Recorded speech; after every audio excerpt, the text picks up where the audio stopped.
누가복음 5장 27에서 32절 말씀을 통해서 부르심과 치유하심이라는 제목으로 하나님의 말씀을 함께 나누겠습니다. 신앙생활에서 아무리 강조해도 지나치지 않는 것 예배, 그렇죠? 예배는 내 신앙을 지키는 기준이 되는 것이기 때문에 그렇습니다. 그래서 예배 드리지 않으면 제가 그런 얘기 가끔 하잖아요. 한 달만 예배 빠지면 그 사람 믿음은 바닥이다. 그만큼 믿음은 나의 신앙을 지키는 데 중요한 것이고, 또 중요한 것이 기도지요. 기도는 뭐라고 그럽니까? 호흡이라고 그러잖아요. 우리가 숨 쉬지 않으면 어떻게 돼요? 죽잖아요. 죽는 것처럼 하나님의 자녀가 신앙인이 기도하지 않으면 죽는 거하고 똑같은 거예요. 살아있으나 죽은 거와 마찬가지예요. 근데 그 기도는 여러분, 나의 뜻을 하나님 앞에 관철시키는 것입니까? 아니면 하나님의 뜻을 찾는 것입니까? 후자지요? 네. 근데 우린 되게 기도 어떻게 해요? 주시옵소서. 주시옵소서. 되게 보면 내 것을 많이 간구하는 그래서 신앙이 성숙되면 성숙될수록 기도하는 사람은 하나님의 뜻을 찾는다는 거죠. 근데 우리가 나의 뜻과 하나님의 뜻이 상통하면, 연결이 되면, 똑같으면 별 지장이 없는데 하나님의 뜻과 나의 뜻이 좀 다를 때 많이 고민하게 되죠. 그래서 성경은 우리가 이렇게 말합니다. 하나님께서 이사야 55장 8절이에요. 이는 내 생각이 너희의 생각과 다르며 내 길은 너희의 길과 다름이니라. 여호와의 말씀이니라. 하나님의 생각과 우리의 생각이 같으면 참 좋은데 다를 때는 참 고민된다는 거죠. 그럴 때는 우리가 어떻게 해야 됩니까? 나의 생각을 내려놓고 하나님의 생각에 뜻을 맞추는 거예요. 여러분, 말세가 될수록 주님이 오실 날이 가까운 게 말세지요. 그런 우리가 지금 말세를 살아가고 있는데, 이 말세를 살아갈 때 주님께서 우리에게 로마서 12장 2절에 이렇게 말씀하셨어요. 너희는 이 세대를 본받지 말고 오직 마음을 새롭게 함으로 변화를 받아 하나님의 선하시고 기뻐하시고 온전하신 뜻이 무엇인지 분별하도록 하라. 말세가 될수록 뭘 분별하래요? 하나님의 뜻이 무엇인지. 세대를 본받지 말고. 그러니까 이 세상에 주는 거, 세상에 뭐 육신의 정욕, 안목의 정욕, 이생의 자랑, 이건 다 세상으로부터 온 것이라 하나님께로부터 온 것이 아니라고 그랬죠. 그래서 그런 것을 사랑하면 사랑할수록 하나님의 사랑하고는 멀어진다 그랬잖아요. 그래서 우리가 말세가 될수록 하나님 뜻이 무엇이지? 그거 어떻게 찾는 것입니까? 기도하면서 찾는 거죠. 하나님 뜻이 무엇인가? 예수님은 3년의 공생애를 하셨죠. 그리고 예수님께서는 특별히 12제자를 기도하면서 이 제자들을 주님이 한 사람씩 한 사람씩 부르셨어요. 12제자 가운데 직업으로 말하면 어부가 4명이었고, 그리고 7명의 직업은 소개되어져 있지 않아요. 무직이기 때문에 소개되어져 있지 않은지는 이유는 정확하게 모르는데 소개되어져 있지 않아요. 4명이 어부고 7명이 무직이라고 하는데, 한 사람은 또 오늘 우리에게 보여주는 마태라는 사람이에요. 오늘 본문에는 레위로 소개하고 있죠. 레위라는 사람이에요. 근데 이 사람은 직업이 뭐냐면 세리다라고 말하고 있어요. 세리다. 당시에 세리는 이스라엘 사람들, 유대인들의 세금을 걷어서 이 로마에 바치는, 소위 말해서 이게 앞잡이 노릇을 한다. 그래서 유대인들은 다 세리들을 향하여 죄인 취급을 했어요. 어느 정도로 죄인 취급을 했냐면, 이 사람은 어떤 증인을 설 때 증인도 설 수 없게 만들고, 모든 어떤 회의를 할 때 제외시켜버린 거예요. 그러니까 사람들로부터 좋지 않은 시선을 가지고 있겠죠. 그러나 좋은 것은 뭐냐면 허가받은 강도였어요. 일정 부분 로마에다가 세금을 바칠 것만 딱 마련해 놓고 그 다음부터는 자기가 걷어서 자기 마음대로 할 수 있는 거예요. 그러니까 허가받은 강도나 마찬가지죠. 여러 가지 종목으로 세금을 걷어서 자기가 얼마든지 마음만 먹으면 착복할 수 있는 거예요. 그래서 부를 축적할 수 있는 거예요. 그러니까 사람들로부터 손가락질 좀 받으면 어때? 그러나 내가 뭐 받아가지고 내가 부유자 되는데 그건 뭔 상관이 있어? 정말 이게 돈에 눈이 먼 사람이라고 한다면 그거 아무 상관없는 거예요.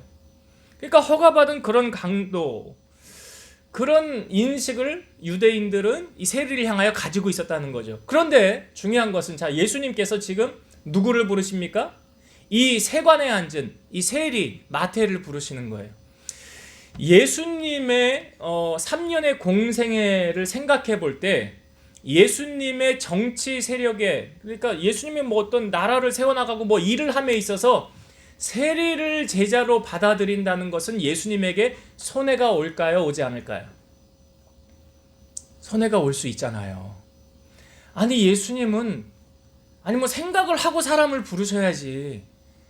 이왕이면 뭐 예를 들어서 사내들인 공연의 국회의원 중에 한 사람을 데려다가 자기 옆에 제자로 삼고, 또 소위 잘 나가는 사람들 데려다가 제자를 삼어도 하나님의 나라 세워나가기 부족할 텐데 어떻게 천대받고 손가락질 당하는 그 세리를 데려다가 주님의 12제자 가운데 한 사람으로 부를 수 있을까?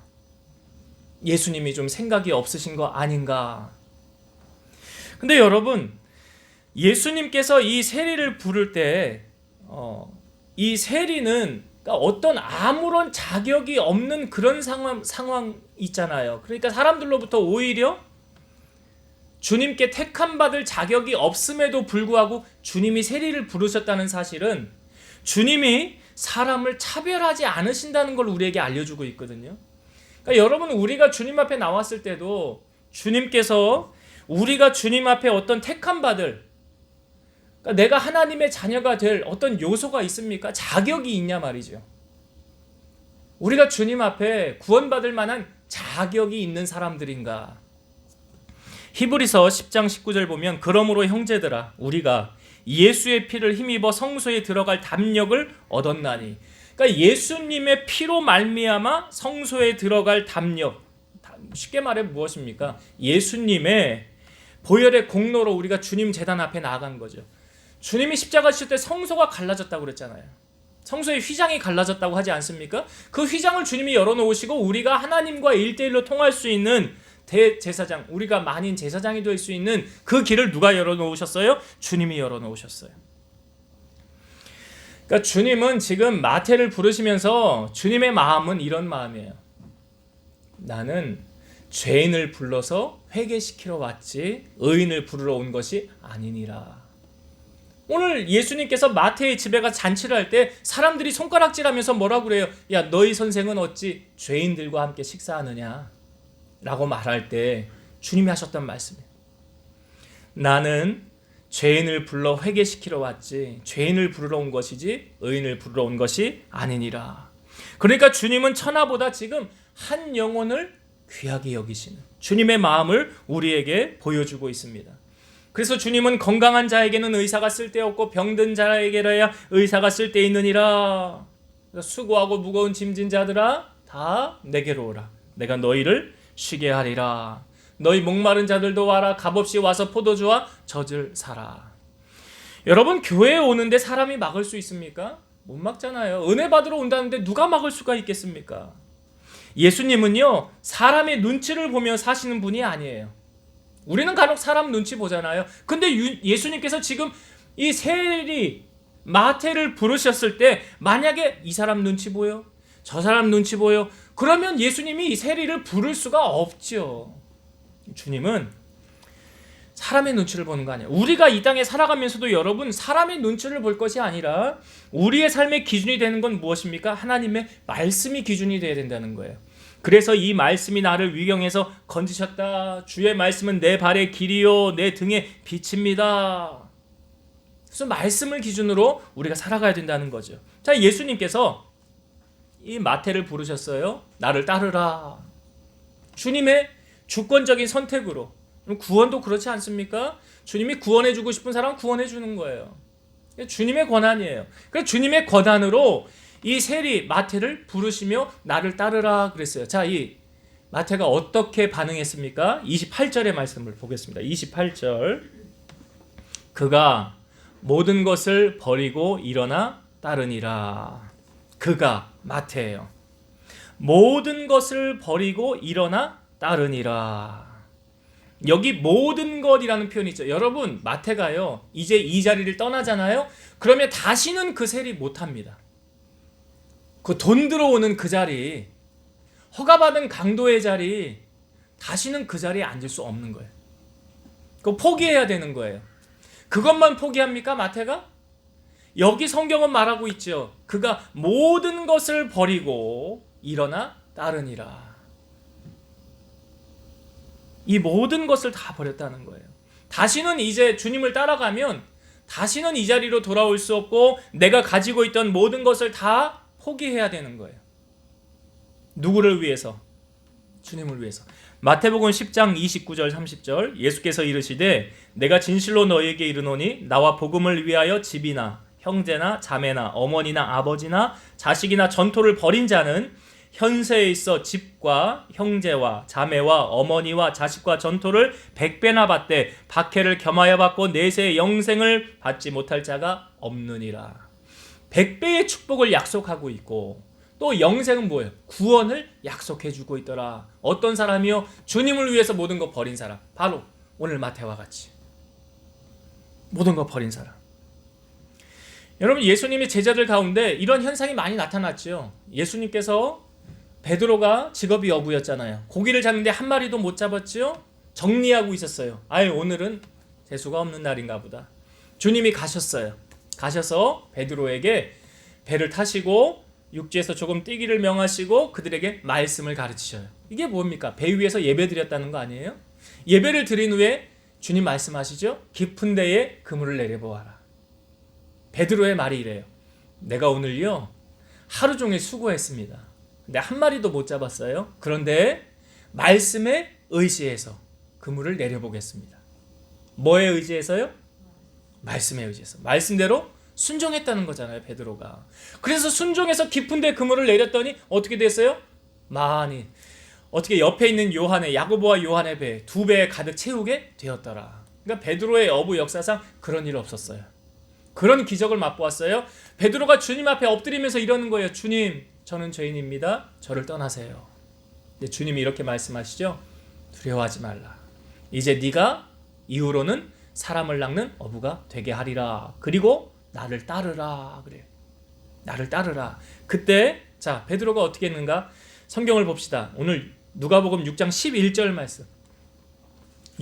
누가복음 5장 11절. 누가복음 5장 11절 말씀 봅니다. 그들이 배들을 육지에 대고 모든 것을 버려두고 예수를 따르니라. 그들 누구예요? 고기에 잡았던 같이 베드로와 안드레는 형제지요. 두 형제와 또한 야고보와 요한. 이 네 명이서 그 배들을 육지에 대고 모든 것을 다 버려두고 주님을 따르더라. 배도 버려놓고 고기도 버려놓고 주님을 따르더라. 참 대조적인 상황이 주님 앞에 한 사건이 벌어지는데요. 어떤 부자 청년이 주님 앞에 와가지고 어떻게 해야 구원받을 수 있습니까? 그래요. 네가 계명을 알지 않느냐. 살인하지 말라, 도적질하지 말라, 거짓 증거하지 말라, 내 이웃의 것을 속여 취하지 말라. 그랬더니 저 이거 다 지켰습니다 하고 돌아가려고 하는데 주님이 그를 사랑하사 한 말씀 더 하는 거예요. 너에게 한 가지 부족한 것이 있는데 너의 재산을 다 팔아서 가난한 자들에게 나누어 주고 그리고 나를 따르라. 여러분, 주님이 이 말씀을 청년에게 한 것은 이 청년을 시험 들게 하려고 하신 말씀이 아니죠.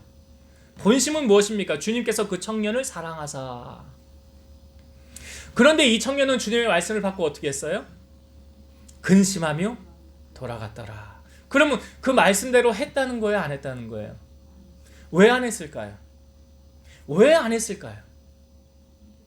그 청년이 의지한 건 뭡니까? 네, 재물을 의지한 거예요. 재물을 의지한 거예요. 그러니까 주님 말씀을 안 한 거예요. 그런데 오늘 이 마태와 예수님의 제자들은 그 모든 것을 버려뒀다는 그 의미에는 뭐가 담겨져 있냐면 저 이제 이거 의지하며 살지 않을게요. 저 이제 주님만 의지할게요. 이게 담겨 있는 거예요. 이게 다른 거예요. 그러니까 내가 의지하는 대상이 무엇이냐에 따라서 그 사람이 그 의지하는 것을 따라간다니까요. 그러니까 보세요. 세상 사람들이 무엇을 쫓아가며 살아요? 돈 쫓아가잖아요. 왜 그걸 쫓아갑니까? 그걸 의지하니까 쫓아가는 거예요. 그 연결이 되지 않습니까? 그 연결이 되잖아요. 권력을 그렇게 높은 자리에 탐하는 사람은 권력의 맛을 봤기 때문에 이거 참 좋은 거구나. 내 말 한마디면 되는구나.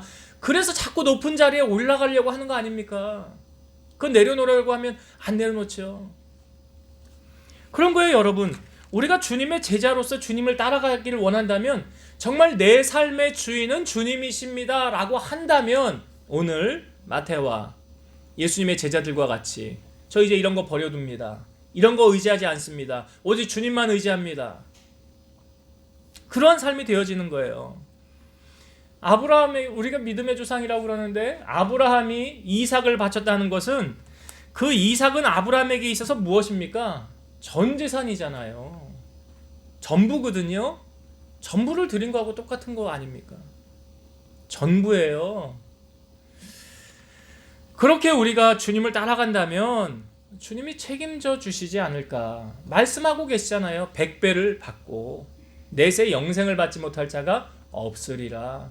그 약속을 하시면서 제자들을 부르시더라. 그 부름에 순종하며 모든 것을 버려두고 나아가는 제자들의 모습 우리에게 보여주고 있어요. 오늘 우리가 본받아야 할 모습이 아닌가. 그래서 신앙은 이론적으로 하는 게 아니라 순종하며 나아가는 것이 맞다. 그래서 마태는요, 주님이 자기를 부른 날은 다시 태어난 날이에요. 마태의 인생에 있어서 다시 태어난 날, 영적으로 구원의 감격을 받은 날 아닙니까? 그러니까 그거 다 내려놓는 거예요. 그리고 나서 마태가 너무 감사해서 예수님을 자기의 집으로 모십니다. 그리고 뭐를 해요? 성경에 보니까 레위가 예수를 위하여 자기 집에서 큰 잔치를 하니 그랬어요. 거기 세리와 다른 사람이 함께 앉아 있었더라. 자, 이 마태가 예수님을 자기의 집으로 모시고 잔치했다고 그러죠. 여기 두 가지 의미가 있어요. 첫 번째 의미는 뭐냐면 마태는 예수님과 함께 있고 싶었다라는 거예요. 예수님하고 함께 있고 싶으니까 자기 집으로 예수님을 초청을 해서 같이 있는 거예요. 예수님과 동행하고 싶은 거예요. 자, 여러분, 쉬운 예로 여러분 사랑하는 사람 만나면 헤어지고 싶어요? 같이 있고 싶어요? 네. 학생들은 공부해라. 연애하는 거 아니다. 학생들은 나중에 연애해도 된다. 늦지 않다. 여러분 사랑하는 사람 만나면 같이 있고 싶잖아요. 그 마음이거든요. 지금 마태가 예수님을 자기 집으로 모시는 건 내가 주님 사랑하니까 주님하고 같이 있고 싶은 거예요. 사랑하니까. 떨어지기 싫은 거예요. 남녀가 연애를 하면 계속 같이 있고 나중에 집 앞까지 데려다 주고 그렇잖아요. 그것도 모자라서 나중에 이제 결국 사랑을 확인하면 뭐 합니까? 결혼하는 거 아니에요. 결혼의 의미가 무엇입니까? 같이 있는 거잖아요. 같이 있는 거. 떨어지기 싫으니까 같이 있고 싶어서 결혼하는 거 아닙니까? 여러분, 오늘 마태가 그렇게 주님 사랑하는 마음으로 예수님을 집에 모시고 잔치했다는 건 같이 있고 싶다는 거였는데 오늘 이 모습을 보면서 그러면 우리 한 사람 한 사람에게 적용을 해볼 때 나는 주님과 같이 있고 싶어요? 아니면 대면 떨어져 있고 싶어요? 물론 다 앞에 있는 거라고 여러분들 다 대답하실 것 같아요. 근데 요한계시록에 보면 아시아 7교회 중 에베소 교회를 향하여 주님 이렇게 말씀하셨어요. 너를 책망할 것이 있나니 너의 처음 사랑을 버렸노라. 그러므로 어디서 떨어졌는지를 생각하고 회개하여 처음 행위를 가지라. 만일 그리하지 아니하고 회개하지 아니하면 내가 너에게 가서 내 촛대를 그 자리에서 옮기리라. 다시 말해 쉽게 말해서 에베소 교회는 주님과의 첫사랑을 잃었던 교회예요. 첫사랑을 잃었어요. 그것을 주님께서 말씀하시죠. 어디서 떨어졌는지를 생각하고 뭐 하래요? 회개해라.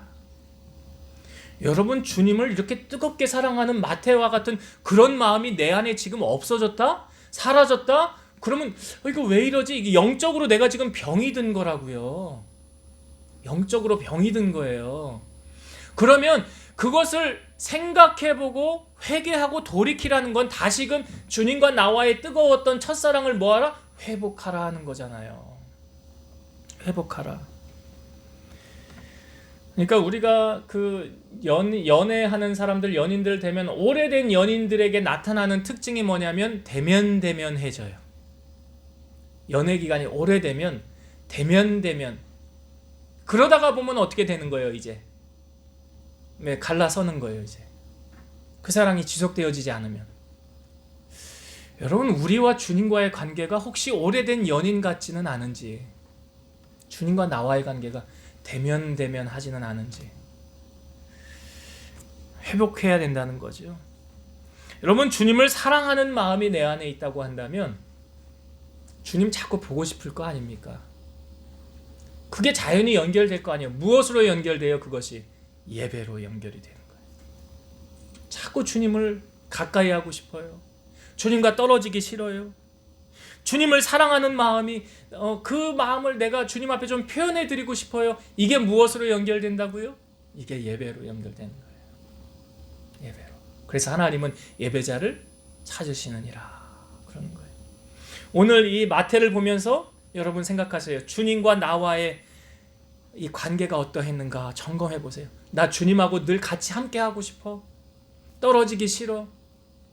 주님과 나 이 뜨거운 첫사랑 이거 늘 유지하면서 살아가고 싶어. 이 마음이 오늘 우리 안에 회복되어져야 된다. 마태를 통해서 보여주는 거예요. 또 한 가지 이 잔치를 통하여 우리에게 주는 메시지는 뭐냐면, 마태가 예수님을 자기의 집으로 모시고 잔치를 하면, 여러분 잔치는 어떻게 합니까? 뭐가 들어가요? 뭐가 들어갑니까? 비용이 들어가잖아. 행사 같은 거 한번 해도 비용이 들어가잖아. 뭐 빌려야 되지, 사람 써야 되지, 먹을 거 채워놔야 되지, 비용이 들어가잖아요. 그러면 지금 예수님을 모시고 큰 잔치를 하면 사람들이 다 마태의 집으로 들어오는데, 사람들에게 잔치하는 모든 비용을 누가 대는 거예요? 누가 됩니까? 마태가 되는 거잖아요. 마태가 지금 그 모든 비용을 다 지불해야 돼. 그러면 마태는 주님을 위해서 잔치하는 이 비용하는 이 지불을 마태가 다 해야 되는데 아까울까요? 안 아까울까요? 예? 안 아까워요? 왜 자기 돈 나가는데 왜 안 아까워? 아깝다고 한다면 잔치 안 합니다. 잔치 안 해요. 여러분, 마태는 그럼 왜 안 아깝습니까? 주님을 위해 잔치하는데? 한마디로 그래 그거예요. 사랑하니까. 사랑하니까. 내가 주님을 사랑하는데 뭐가 아까워? 뭐가 아까워요? 예수님을 사랑하는 한 사람이 예수님의 장례를 준비한 마리아라는 사람이 있었어요. 마리아가 주님께 와서 향유를 담은 옥합을 가지고 주님 앞에 부어드립니다. 이게 값어치가 얼마였대요? 잘 아시죠? 300데나리온. 300데나리온, 1데나리온 하루 품삯. 300데나리온, 하루 품삯 10만 원으로 환산하면 3천만 원. 이 3천만 원을 주님을 위해서 그냥 부어드렸어요. 그랬더니 옆에서 가룟 유다 뭐라 그래요? 야, 왜 아깝게 허비하느냐? 야, 왜 아깝게 그러느냐? 이거 넣었다가 가난한 사람들에게 나누어 주지. 근데 예수님 뭐라 그래요? 이 여인이 좋은 일을 행하였다. 나의 장례를 위해 준비했다 하면서 복음이 전파되는 곳마다 이 여인의 행한 일도 더불어 증거되리라. 여러분, 마리아가 이 300데나리온, 약 3천만 원 되는 이 향유 아까웠다고 한다면 주님에게 부어드려요? 못 부어드려요? 못 붓죠. 못 붓습니다. 아깝다는 마음이 들면 못해요. 근데 사랑하니까. 저번 주에요, 우리 애들이 이제 우리 둘리가 이제 애들이 참 이제 좋아하는데 우리가 주일날 이제 교회 오면 저녁에 깜깜해져서 들어가니까 혼자 이 깜깜한 데 있는 거 안쓰러워가지고 가끔 이제 데리고 나와요. 데리고 나왔는데 저번 주에 오래간만에 데리고 나왔는데 오후에 둘을 데리고 산책을 가는 거예요, 애들이. 근데 나중에 뭘 사가지고 왔어요. 뭘 사갖고 왔다 보니까 개들 유모차가 있대요. 개들 유모차. 애기들 유모차 말고 개들 유모차가 있어요. 그걸 사갖고 왔대. 이게 원래 비싼데 주인이 싸게 해줘서 2만 원에 샀대. 그래서 내가 5천 원 누가 만 원 해가지고 이거를 2만 원 주고 개 유모차를 사갖고 온 거예요. 그래서 개를 태우고 이렇게 다니면서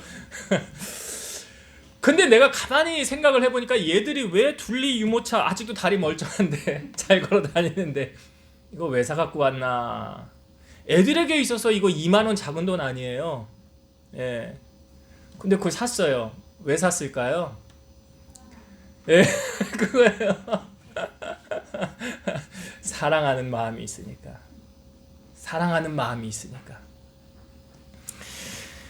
우리가 그러잖아요. 마음 가는 곳에 몸도 간다.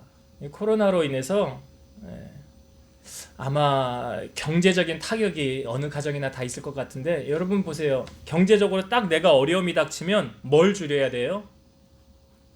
지출을 줄여야지. 돈 쓰는 걸 줄여야지. 자, 근데 지출을 줄여나갈 때 어떤 것부터 줄여나가십니까? 여러분 뭐부터 줄여나가세요? 자, 제가 쉽게 말씀드리면 내가 별로 중요하게 생각하지 않은 것부터 줄여나가요. 그렇죠? 예, 별로 애착이 없는 것부터 줄여나가요. 내가 아주 아끼고 사랑하는 거에는 그대로 다 써요. 근데 별로 이거는 중요하지 않은 거야, 이거는 안 써도 되는 거야, 그런 것부터 줄여나가지 않습니까?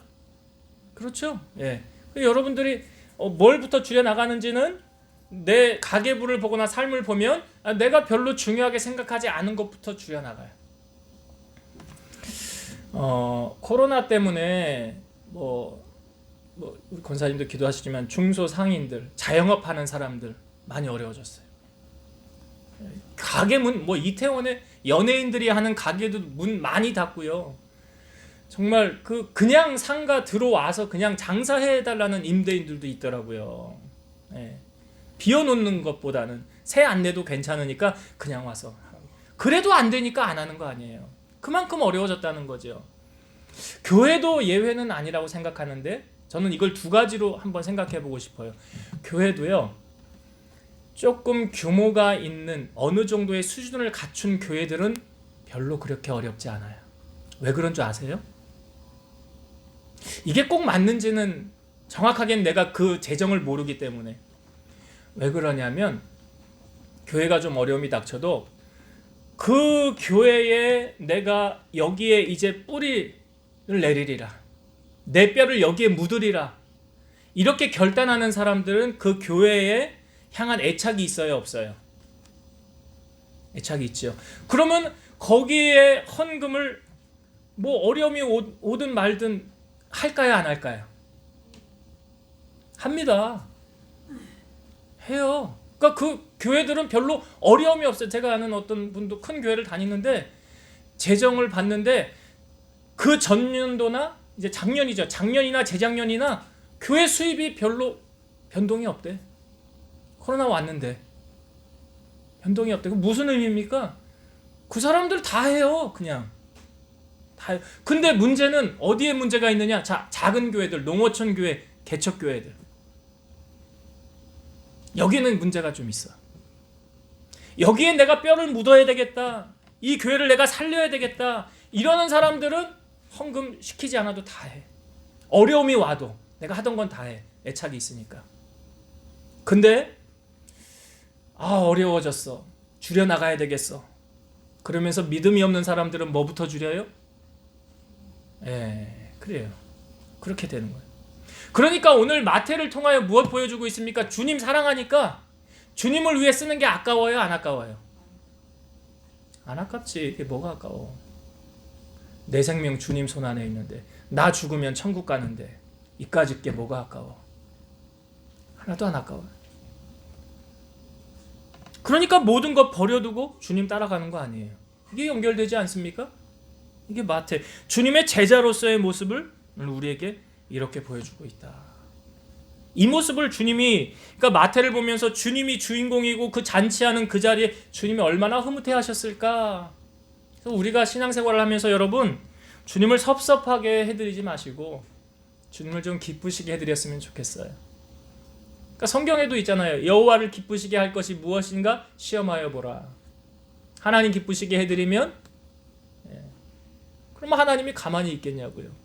그 하나님께서. 그래서 마태를 통해서 이 잔치의 의미가 바로 이런 사랑하면 이렇게 하는구나. 사랑하면 이렇게 하는 거예요. 주님 사랑하면 이렇게 하는 거예요. 이렇게 큰 잔치의 의미를 오늘 우리에게 보여주고 있고, 한 가지를 제가 더 말씀을 나누고 정리할게요. 이 마태를 부르는 장면이 이게 마태, 마가, 누가복음에 다 기록되어져 있어요. 잘 아시지만 마태복음의 저자는 누굽니까? 오늘 본문에 나오는 주인공 마태예요. 그런데 마가복음하고 누가복음은, 마가복음은 마가가 썼고 누가복음은 누가가 썼잖아요. 그런데 여기는 이 마태라는 이름을 쓰지 않고 레위라는 이름을 썼어요. 마가복음과 누가복음은 레위라는 이름을 썼어요. 알페오의 아들 레위. 자, 여러분 생각해 보세요. 레위라는 12지파 중에 한 지파가 어느 레위 지파가 있었지요. 이 레위 지파는 특별히 무슨 일을 감당했습니까? 성전을 감당했잖아요. 성전에서 하나님의 일을 감당하는 사람들이었어요.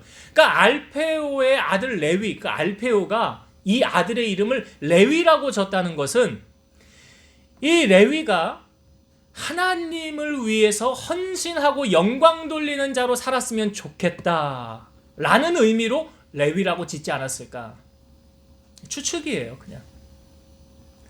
그런 의미로 레위라고 짓지 않았을까? 그런데 자식 농사가 제일 어렵다고 그러잖아요. 이게 내 맘대로 됩니까? 이 레위가 컸는데 여러분 보세요. 세리가 되었다는 것은 레위가 아버지의 기대와는 다르게 살았다는 것을 우리에게 보여주는 거 아니에요? 이 자녀는 하나님의 일을 한 제사장이 되거나 주의 선한 일을 하거나 사회에 영향력을 끼치는 그런 일을 했으면 좋겠는데 아버지의 바람이. 그런데 세리가 됐단 말이죠. 사람들이 다 싫어하고 인정하지 않는 죄인 취급하는 그 부모 마음이 어떨까요? 그런 레위, 그렇게 살기를 원했지만 그렇게 살지 않고 세리가 되었던 레위. 그 부모 마음이 참 아팠겠죠. 그런데 이 마태가 예수님의 부름을 받고 나서는 그는 사람이 달라지기 시작하는 거예요. 사람이 달라졌어요. 마태, 마가, 누가복음에도 이 마태를 세간에 앉아서 주님께로 부름을 받았다는 것은 감출 수 없는 사건이죠. 왜냐? 주님께서 제자를 부르셨을 때 너는 세리였어 라는 건 숨길 수 없잖아요. 그러니까 이 마가나 누가는 객관적인 입장에서 이 마태는 세리였었어. 사실은 레위로 이름을 지었는데 그 레위로서의 삶을 살지 않았어. 그렇다고 쳐요, 마가와 누가는. 근데 마태복음의 저자는 누굽니까? 마태지요. 오늘 본문에 부름을 받은. 그러면 마태의 입장에서는 자기가 과거에 이렇게 좋지 않았던 흑역사 감추고 싶을까요? 안 감추고 싶을까요? 감추고 싶겠죠. 그럼 내가 저자인데, 마태가 저자인데 자기가 자기를 충분히 감출 수 있잖아요. 그렇죠? 그런데 자, 예수님께서 12제자를 불렀을 때 어떻게 소개했는지 마태를 이렇게 소개했어요. 자, 마태복음 10장 2절에서 4절 제가 볼게요. 12 사도의 이름은 이러하니 베드로라 하는 시몬을 비롯하여 그의 형제 안드레와 세베대의 아들 야고보와 그의 형제 요한, 빌립과 바돌로메, 도마와 세리 마태, 알페의 아들 야고보와 다데오, 가나안인 시몬 및 가롯 유다 곧 예수를 판 자라. 자, 여러분 마태를 소개할 때 어떻게 소개하고 있어요? 제가 앞부분에 무슨 마태? 세리 마태. 자, 마태에게 있어서 이 세리라는 것 감추고 싶을까요? 안 감추고 싶을까요? 감추고 싶은데 왜 세리 마태라고 얘기했을까요? 그냥 마태 해도 되잖아요. 감추고 싶을 거 아니에요. 자, 제가 쉽게 여러분 이해할 수 있도록 한 예를 들어볼게요. 요 며칠 전에 우리 애들이 좋아하는 드라마를 했어요. 근데 이 어떤 여자아이가 이제 주인공인데 학교에서요 왕따를 당해요. 이 불러가지고 이 주인공 애한테 맨날 뭐 만두 셔틀 시키고 막 심부름 시키고 그래요. 그래서 이 여자애가 엄마한테 엄마 전학 가면 안 돼? 속상한 걸 얘기를 안 하면서 전학 가면 안 돼? 그러는 거야. 아유 왜 전학을 가? 근데 마침 어떤 일이 벌어졌냐면 자기 아버지가 사고를 쳐가지고 집을 팔게 됐어요. 그리고 예전에 살던 집으로 이사를 가게 됐어요. 그러니까 자연히 전학을 가게 됐죠. 그런데 그 전학을 가서는 그 학교에서는 어떻게 했냐면 이 여자아이가 얼굴에 화장을 예쁘게 하고 학교를 가는 거예요. 그러니까 전학을 가서 사람들이 호감을 막 얻게 되는 거예요. 호감을 얻게 되고 서로 친구를 하자고, 그래서 친구들이 금방 사귀게 된 거예요. 그런데 그래서 학교에서 모델로 발탁도 됐어요. 학교 모델, 대표 모델로. 그런데 이 여자애를 시기하는 그 친구 중에 시기하는 어떤 여자아이가 있었는데 그 여자아이가 그 전에 있던 학교 여자애에게 동영상 같은 걸 받아가지고 이걸 학교에다 뿌렸어요. 그러니까 어떤 동영상이냐면 얘가 만두 셔틀을 하고 막 이렇게 어려움 당하는 거. 그 동영상을 학교 애들이 다 알게 됐어요. 그리고 그 다음날 애가 학교를 갔더니 사람들이 애한테 손가락질을 막 하는 거예요. 여신은 무슨 여신 이러면서 그 사실을 딱 알게 되자 이 주인공이 집으로 바로 도망갑니다. 집으로 가게 돼요. 그래서 며칠을 학교를 안 가요. 너무 상처가 컸던 거예요. 그런데 그 여자아이를 위로하는 남자친구가 있었어요. 너는 그냥 그 모습 그대로도 예뻐, 괜찮아. 그렇게 위로해줬어요. 그것이 위로가 되어져서 이 여자아이가 다시 학교를 가는데 쌩얼로 학교를 간 거예요. 맨 얼굴로 학교를 간 거예요. 자, 이 여자아이가 다시 학교를 갈 때 만약에 이 상처가 치유가 되지 않았다고 한다면 얼굴에 화장을 예쁘게 하고 학교를 갔을 거예요. 그러나 그는 이미 그것에서 자유함을 얻었다는 거죠. 치료함 받았다는 거예요. 그러니까 쌩얼로 학교를 갈 수 있었다는 거죠. 자유해졌다는 거예요. 자, 무엇을 제가 말씀드리고 싶냐면 여러분, 마태가 세리였어요. 예수님 만나기 전이나 예수님 만난 이후로는 그것을 버렸지만 그 세리라는 것이 많은 사람들로부터 손가락질 받고 마태에게는 상처가 될 수 있었을 거예요. 그런데 주님의 부름을 받고 난 이후로는 그것이 마태에게 상처가 되지 않았다는 거예요. 쉽게 말해서 그 상처를 주님 앞에 내려놓는 순간 주님이 다 치유해 주셨다는 사실이에요. 그러니까 여러분 보세요. 내가 상처를 내어놓을 수 있다는 것은 치유함 받았으니까, 해결 받았으니까 내려놓을 수 있는 거 아닙니까? 만약에 해결받지 못했다고 한다면 내려놓지 않았을 거예요. 자, 그렇다고 한다면 마태는 그 세리라는 것, 자기 아픈 과거 해결 받았어요? 못 받았어요? 해결 받았어요. 그러니까 자유로운 거예요. 여러분, 신앙생활 할 때 여러분 얽어매는 그런 것에서 우리 주님을 진정으로 알아가면 주님은 우리에게 무엇 주십니까? 자유함을 주시는 거예요. 그래서 진리를 알지니 진리가 너희를 자유케 하리라. 그러니까 예수님은 우리를 자유케 하시는 분이세요. 오늘 세리였던 이 마태, 주님 만나고서 자유함 얻었잖아요. 자유함 얻었잖아요. 오늘 여러분들에게도 주님께 주시는 이런 자유함, 상처의 회복이 임하게 되길 주의 이름으로 축원드립니다. 자, 이제 말씀을 정리하고 마치겠습니다. 여러분, 마태는요 세리였어요. 사람들로부터 손가락질 받는 비천한, 그럼에도 불구하고 주님은 그 마태를 부르십니다. 주님은 사람을 차별하지 아니하시고 한 영혼을 천하보다 귀하게 여기시는 그 주님의 모습을 오늘 우리에게 보여주고 있죠. 그리고 의인을 부르러 온 것이 아니라 죄인을 부르러 오신 주님, 오늘 그 주님의 모습 오늘 우리에게 보여주면서 우리 또한 그렇지 않습니까? 주님 앞에 뭐 자랑할 거 있나요? 내세울 거 있나요? 그런 거 아무것도 없잖아요. 그럼에도 불구하고 주님이 나를 불러주셨다는 이 사실을, 얼마나 감격적인 사건입니까? 이러한 은혜를 마태가 깨닫고 나서 주님을 자기 집으로 모시고 잔치를 벌이죠. 이 잔치에는 두 가지 의미가 있다고 그랬어요. 첫 번째, 마태는 주님과 함께 있고 싶어 했어요. 사랑하니까 함께 있고 싶은 거 아니에요? 여러분, 주님을 얼마나 사랑하십니까? 주님과 동행하는 여러분 되시길 바라고, 마태가 자기 집에서 큰 잔치를 벌이는데 그 비용 누가 내는 거예요? 마태가.